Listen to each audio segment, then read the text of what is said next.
I understand everyone is so scared of AI and nervous, but AI doesn't replace trust and relationships. In the end of the day, real estate is about network, and your network is your net worth is a very meaningful sentence.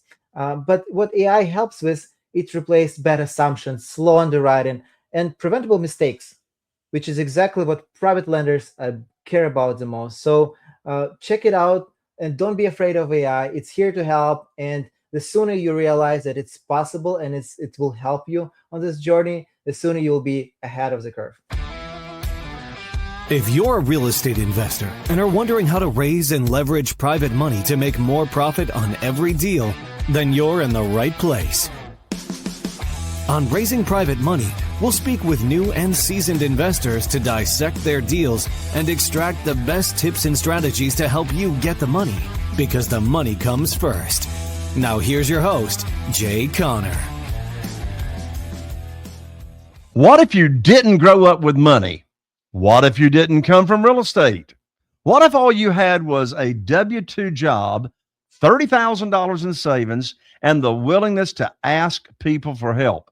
That's exactly how today's guest got started. Welcome to Raising Private Money. I'm your host, Jay Conner, the Private Money Authority. And today you're going to hear how real estate investors actually scale when they don't have capital, connections, or a safety net. My guest today is Alex Kononov. Alex started investing in 2018 with his very first BRRRR deal, a deal he still owns today.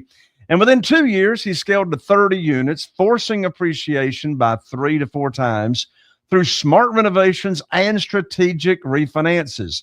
No hype, just execution. Now, later he moved into commercial multifamily, became a co-GP on a 105-unit apartment deal, and along the way learned what really matters: relationships, underwriting discipline, and speed. That frustration with slow, broken underwriting, it led Alex to build UIS, an AI native platform to help investors analyze deals, write real offers, and track their entire acquisition pipeline in one place. Now, today, Alex is actively pursuing 50 to 150 unit value add multifamily deals and hosting his own podcast, Path of Progress. Now, if you want to learn how to raise capital before you have credibility, analyze deals faster, and think like a real acquirer, this episode is for you. Don't go anywhere. You're going to meet my guest, Alex, right after this.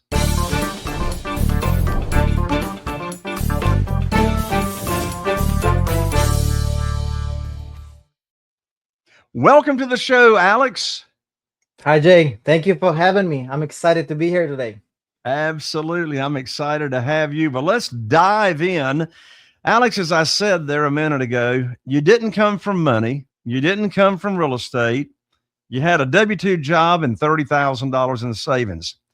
My question is, what did you do first that most people, real estate investors, skip when they're trying to break into real estate without capital or credibility? You know, everyone is sold the sexy idea. You have to go as big as possible, as soon as possible. I was just, humble, easy way to start, right? I listened to Bigger Pockets podcast and I got excited about this BRRRR strategy. And I looked for the right property. At that time, I live in Boston, and you can imagine nothing can pencil in Boston. Everything was oversold in cash. I couldn't buy anything.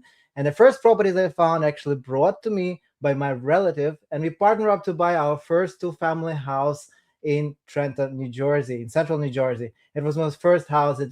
Many mistakes were done there, but I wasn't looking for 50 units, 10 units, 20 units. I was looking for just first properties that I can validate this idea of BRRRR, and I made it work. It was a long process, but from very beginning, I knew the numbers work. Before getting this first property, I underwrote hundreds of properties, which in Boston, New Jersey, out of state. I looked everywhere, but when I found the right one, I knew the numbers should work, and it did work. I did a lot of mistakes on this first deal. I read a lot of books before that, and listened to podcasts, so all of the podcasts that's available there. But as I learned, hey, don't do this mistake and watch out contractors. And I did all. I heard it all. But I did all of these mistakes. And the first deal, I lost 2 general contractors. I lost deposit. I had to drive 5 hours back from Boston to New Jersey to finish this project and finish it myself supervising. So this was my first proof of concept project that instead of 3 months that was planned, it took me 8 months, but I was able to cash out, refinance, take entire capital stock out of the deal, and it gave me my proof of concept and it propelled me. I got another two-family house next year, and in a year I bought another 25 units. And that year, on the second year, I had propelled. I already got my proof of concept. I got 2 or 3 projects under my belt, and when I have deals, I knew the numbers work. So it was simple to me to approach people and say, hey, I have this deal, and do you want to invest or not? I mean, I have friends and families that was interested, in real estate, but never dabbled in this space. But when I told them what I did and when I brought this up, it was just an easy pass. I raised capital for those deals. After the third deal, I didn't invest in penny in my the next 5 deals from my own money. I just because I was I had these projects ongoing, so I had to be creative. So I found partners in the places that I thought I would never find, but I just had these conversations. Perfect. Now you're talking about this strategy that you used on your very first deal, and that's the BRRRR method or the BRRRR method. To make sure everybody understands what that stands for and how that strategy works, explain that method. Absolutely. It's my favorite strategy. For everyone who's starting out, guys, you should check it out and should listen to it. So BRRRR, stands for buy, rehab, rent, refinance, repeat. This is a great strategy. You guys, you should look for value add properties that you can build sweat equity. You can work on a property yourself, or you can hire contractors that have enough equity, build up equity in the property, and rent this property, right? It should be investment property. And when you rent it, you should pay your bills and you'll have a cash flow. And because you build this equity in this property, you go for refinancing, cash out refinancing, we call it, right? And what happens is you go to the bank and say, listen, I have this property I bought not long time ago. Usually season period varies on the bank. Sometimes it's 6 months, sometimes 12 months that you have to hold the property before you can go for refinancing. But you go, I bought this property super cheap, and I've worked on it very hard with my contractors, by myself, however you did it. And they say, okay, let's check out how much value it is. They send new appraiser, you start a new process like a new financing, and they brought up new value. And if you did brought up the value up for the building, which you should have calculated in advance from your comps, from local, it's either a strategy how to do it. But the bank will tell you, yeah, your property was is now 200,000 versus you bought it 100,000 a year ago, and now you can take out 75 to 80% LTV on your property, and leave some equity, because the bank needs equity, right? They cannot just give away money for free, but they leave 20% cushion, 25% cushion on the property, and the rest money they loan back to you as a loan, and you can use it to accelerate your business and buy more properties.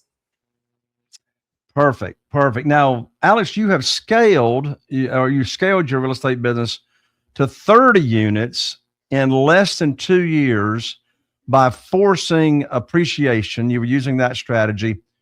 What are some of the value add levers that some real estate investors completely underestimate when you're trying to increase, that NOI return? You should understand where you're buying. I mean, it's not only about increasing, but it's also buying right. So when you buy property, it should always already be in a good spot. I don't buy properties just, hey, I want to buy property just to hold it. I want to be in this game. It has to make sense from the beginning.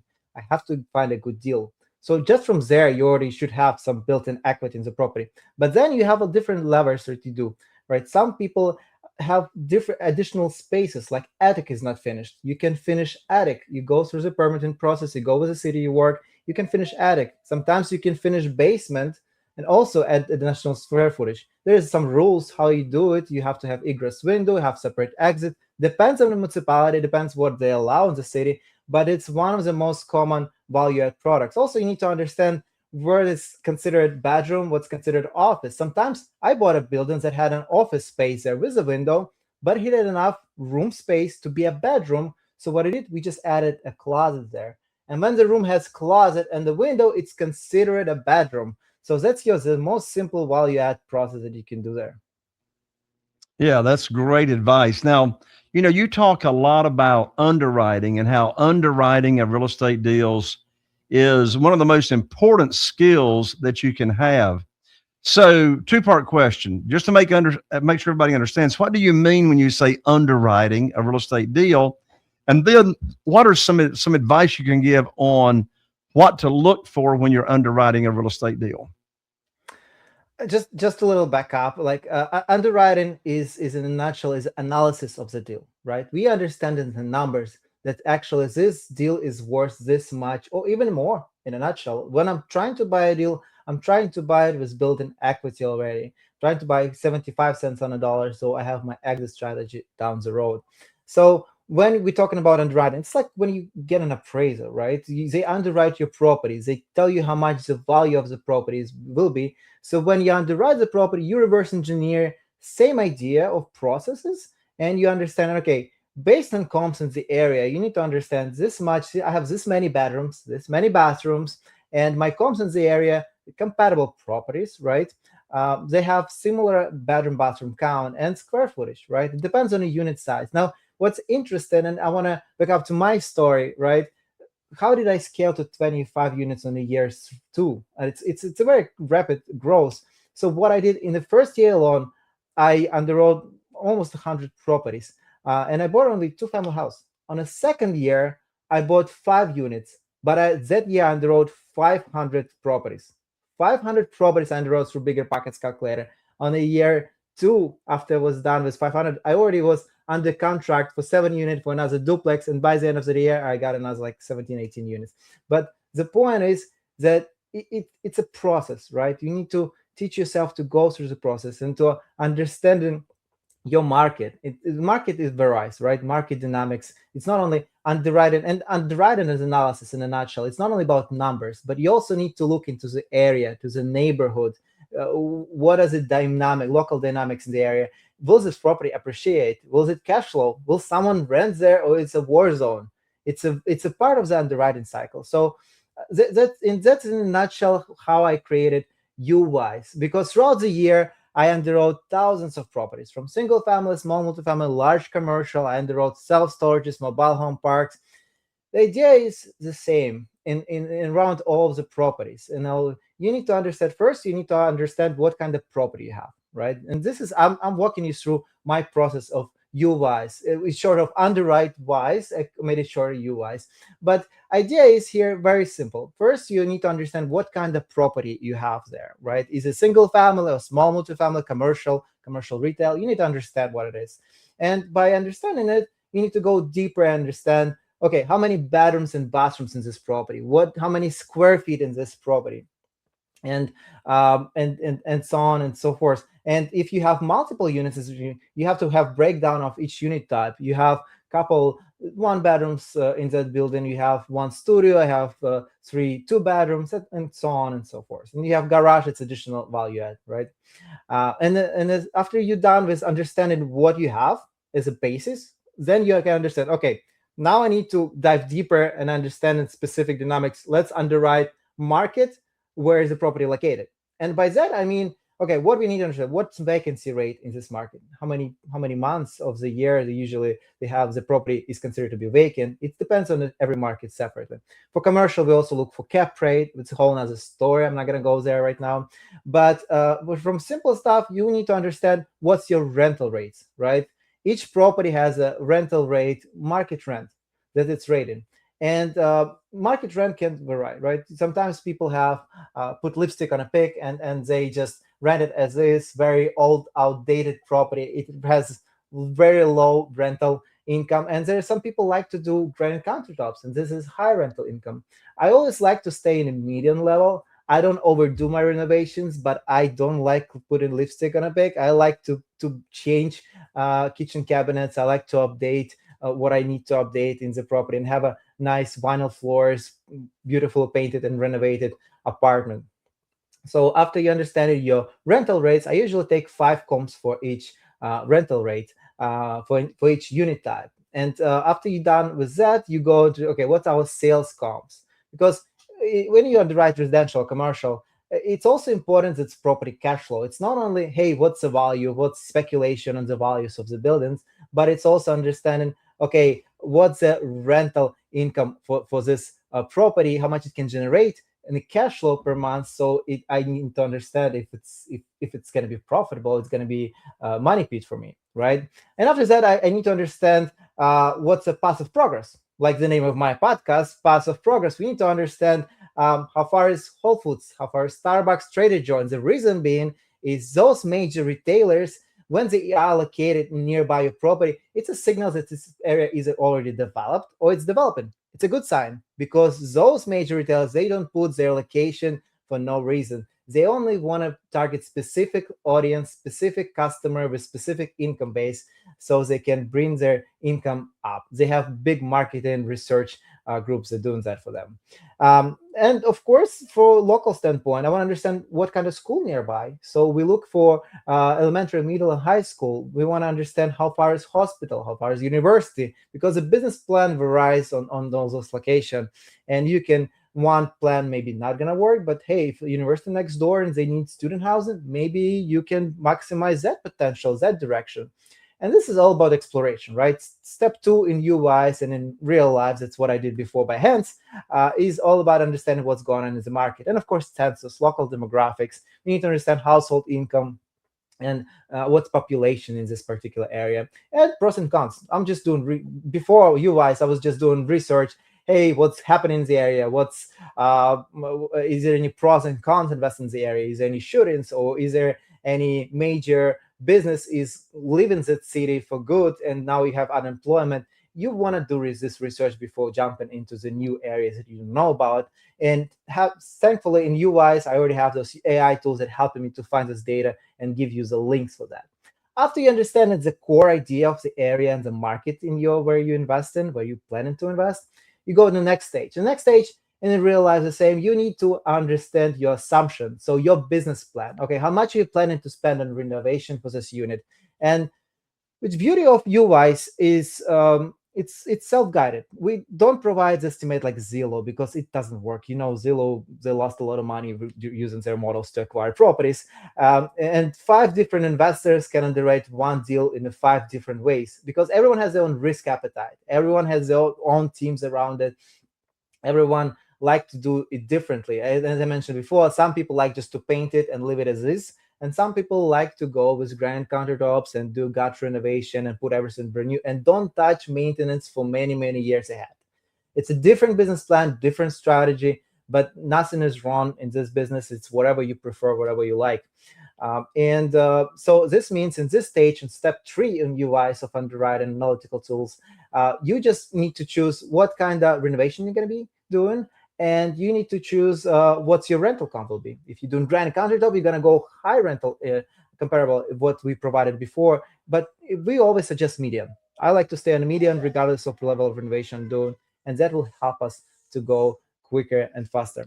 After this step, you choose your income ratios, your expense ratio, and we have some national average numbers, 3% increase income and expense for annually wise. It's national average, right? And then on the stage 4, we look for stabilized projection of how much the value of the building will be and what it will be look like when it's stabilized. When you renovate the building with your maximum potential, what are you looking in terms of income, cash flow, and in terms of valuation, and reverse engineer from there. Okay, if I'm buying 75 cents on a dollar, this is lines that you can change. If you like 50 cents on a dollar, you wholesaler, or you buy 80 cents on a dollar, that's totally up to you. It's your business plan, but you can change it and adopt it and make it as you see fit. After you're done with that, you got your values, you got your offer, and we have tools in UIs to help you to get to the offer line.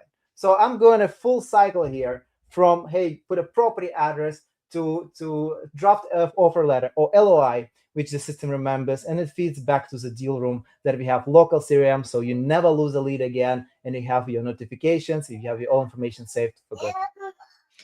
And so this service, this tool that you have, excuse me, it's called U, as in the letter U, right? Wise, WISE, And that website is uwise.io, right? That's correct. So www.uwise.io. And so let's be sure that the audience understands that what this does, first of all, it's AI, right? It's It AI. aggregates different. It's not one AI. We aggregate different AIs, and we aggregate different data providers, so we can source the best data for you and to give more. The problem with AI nowadays, if you go to ChatGPT and hear, oh, I can do it by myself, ChatGPT, I put information. The AI is tend to trip, to hallucinate, and the problem is you wouldn't know until the mistakes are done. And what we're doing to avoid this, we have guided report, right? We don't lean on one AI. We have different, we're using strengths and of different AIs to balance it out and to hold it in one system aggregate. And we source specific data that we have a proven track with, and we know it's good. So this AI software, or it's multiple AIs, um, to recap, what it does is it analyzes a deal, it figures up what your offer should be, right? And does it also like create the offer? So it's not figuring out by itself. It helps you to guide you to understand what should be the value of the property and how much you want. And so everyone has again different risk appetite. So some people like 75 cents on a dollar and have different rental income. And you need to understand that you can tweak the system what you prefer as a human being, as an investor. But then we have built-in tools. So you put property address into LOI or offer draft, right? If offer it's for residential, LOI for commercial, letter of intent, and you just put your highlight property address that you already underwrote. It will feed automatically price suggestion, and you input once your personal information into the system and it will remember it forever. So next time you do the same process, you will create a new offer. It all remembers your information, and it takes you 2 seconds to draft a new offer letter or LOI for commercial. Which later on it feeds to your deal room where you have your list of your properties and you have your offer letter when it was drafted, and then you can update manually what's the status of it because it's offline. Well, that's great because it's not only analyzing and creating the offers for single family houses, it's also doing it for multifamily as well. Correct. And by end of Q1, we are planning to add other assets as a mobile home park, self storage, hotels, you name it. I want to have one app for all. And Jay, I want to mention something very important for your listeners. Channel is about private money raising, right? And what happened here, guys, is this app built is not only for buyers or sellers that want to understand the value at the moment, but also for passive investor, for private money guys. And if you want to invest into this deal, but for example, your sponsor, your investor who invites you to the deal, you never deal with him before. You heard he's a good guy. You've done some deals, so he has a good track record, but it's a new area for you. You don't know about it, and you don't have time to research on this area. So what do? You go to this app and you get third-party report with AI, understanding where the values will be. And sometimes it shows, let's say, 1,500 rental income, and it will show the cap rate, 7% cap rate for commercial and different vacancy rate. And for example, your sponsor has different numbers when he presented you the deal, but now you as a passive investor or as a private money lender, you can come back to this sponsor and say, listen, why is your $1,400 rent showing in the system, but you have 1,500 in what you presented to me, and why cap rate is 7 and 6, and there's discrepancy in the report that I got from this AI tool and yours. But let me tell you this: AI doesn't. It's not a bulletproof solution, right? There can be some changes. It's not 100% sure thing. You need always conversation. It enables conversation with a sponsor because, first of all, you have your different business model. Maybe this sponsor, his plan is to put granite countertop, add amenities to the property, and do a lot of different new things to add value for the building and change the class of the building. And now, because it has amenities, because it's going to be comparing not for a low grade property with low rental, but he will be able to aim for higher rental rate. And what happens now, you enable a good, healthy conversation between a regular investor or private money guy and a sponsor who brings the deal. And now, instead of sitting this one out, and he just maybe now I ask my educated questions, he answered, and what good sponsor should do, he should answer, and he should explain his position. And now, like, I feel more comfortable investing in this deal. So now we not only tackling this issue for buyers and sellers, we also helping private money guys and then regular investor and passive investor to be more comfortable and educated with investing in real estate. We want to be more attainable and more common for people to use and to invest in real estate. So the tool can be used for a real estate investor themselves, or for a potential investor or private lender that wants to get involved in the deal, but they want to do some research themselves. That website again is www.uwisc.io. Alex, my lands, you have covered a lot of territory here. Any final comments or parting thoughts before we wrap up this episode? Yes, just one thing. Guys, you understand, everyone is so scared of AI and nervous, but AI doesn't replace trust and relationships. In the end of the day, real estate is about network, and your network is your net worth is a very meaningful sentence. But what AI helps with, it replaces bad assumptions, slow underwriting, and preventable mistakes, which is exactly what private lenders care about the most. So check it out, and don't be afraid of AI. It's here to help, and the sooner you realize that it's possible and it will help you on this journey, the sooner you'll be ahead of the curve. Again, that's www.wisc.io. Alex, thank you so much for joining me. Thanks so much, Jay. You got it. Well, you heard Alex break down how he went from a W-2 job and $30,000 in savings to scaling real units, real deals, and now building systems that helps investors like you move faster and smarter, not by guessing, not by hoping, but by understanding the numbers and backing them with relationships. And this is Raising Private Money. It's not about convincing people to trust you. It's about becoming the kind of real estate investor that the right people want to fund and do business with you. If this episode helped you see deals differently and got your eyes open to AI a little bit more, do me a favor. Follow Raising Private Money. Share this episode. Follow me. Share it with another real estate investor and leave me a review. That's how this message gets spread. And if you're serious about raising money with confidence, clarity, and credibility, I'll see you right here on the next episode. I'm Jay Conner, the Private Money Authority. This is Raising Private Money, and I'll see you here next time. Are you feeling inspired by the knowledge you gained in this episode? Then head over to jconner.com/moneyguide. That's jconner.com/moneyguide and download your free guide that shares 7 reasons why private money will skyrocket your real estate investing business right now. Again, that's jconner.com/moneyguide to get your free guide. We'll see you next time on Raising Private Money with Jay Conner.